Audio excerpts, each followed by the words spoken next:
Grabe tong sunglasses na to. Sunglasses and eyeglasses na rin. Dual na halos siya. Sold out. 2,000. Ay, di. 12,000 something ang sold out nito. Babe, napaka-minimalist lang niya pag suot-suot mo. Tapos ang kagandahan dito. Pinadalhan tayo dalawa. Well, actually, dalawa yung pinadala sa atin. Tapos, anti-rad na siya. Pwede mo siyang gamitin indoor at pwede mo siyang gamitin outdoor. Naka-discount sale sila ngayon. Ganito mo siya matitest para malaman mo talagang quality at saka legit siya. Tinan nyo, Beb, ha? Lalagyan ko na. Kanya, ito yung pinaka-anti-rad niya. Okay? Hindi nyo mabuti. Beb, oh. The other left again. Ayan yan. Okay. Hindi nyo mabuti. O, same lang din sila. Itong isang suot-suot ko. Ganyan din yan. O. O, Beb. Legit. Tignan nyo yung isa. Tignan natin, ha. Okay. Ganyan yan siya.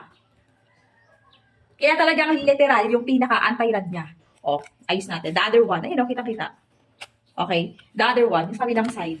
Beb, napakamura lang nito. Maniniwala ka bang sobrang bagsak presyo? At nag-price down talaga sila para sa atin. Sa mga gustong makapag-avail nito.